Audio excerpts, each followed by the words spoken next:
Well, what do the two death care workers do when they're on a little road trip? Josh and I are out here. We're up by Manton, Mesick, Michigan, currently watching a chicken cross the road over there. And we stopped into the cemetery, Dayhoff Miwataka Cemetery, up here, because I see this section of graves and I say, hey, what's going on there? Typically, if you see a section like this where uniform headstones, there's something going on. Either they were all moved from another cemetery, they were all buried at the same time because of something. So of course I want to know what's going on. And we read this and the sign, and these individuals were all brought here from the county farmhouse.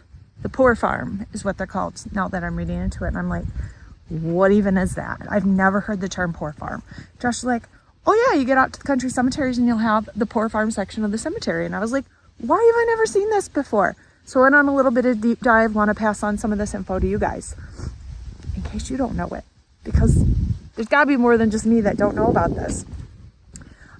So this particular cemetery, from what I could find, or this area's poor farm, back in about 1871, Wexford County Board said, hey, to the people that were caring for the indigent in the area at that time, we are going to give you the funds and allow you to build a poor farm.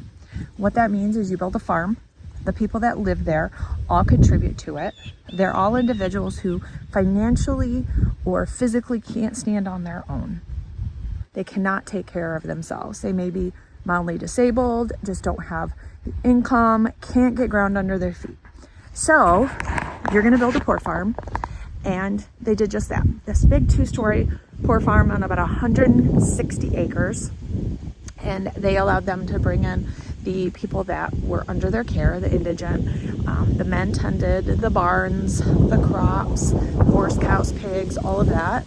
The women typically tended to the laundry, the kitchen, the home. And they also took care of those that were disabled that lived in the home, that could not contribute but were there. Destitute, all these words that you want to use. Well, the farm flourished. It was amazing. It continued on, but in about 1912, there was a huge fire, burned the whole farm down. It was a huge loss. They planned to rebuild, but one of the problems was that there was a cemetery on property. And they couldn't just abandon the cemetery as they were going to rebuild, because they had to rebuild on a different area. And so they said, well, let's move the cemetery. So they moved it here to the Dayhoff Miwataka Cemetery, which was established in 1875.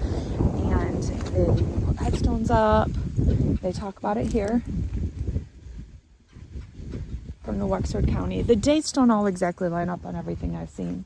But what I love is they moved them here. They gave them all headstones. Someone obviously comes out and puts a flower on them. Occasionally to show respect. Nowadays we have unclaimed individuals. They get cremated. They go on a shelf somewhere. Not quite the same, maybe, respect and recognition for their life. You got Johnny Kirby, who is 16. Someone's 70. Their ages are on some of them. Names are on some of them. They are a little hard to read. But it wasn't just adults that lived on these farms. It was families. Families that were just trying to raise their kids in a home environment when maybe they just couldn't support themselves. Just trying to look at some of these ages.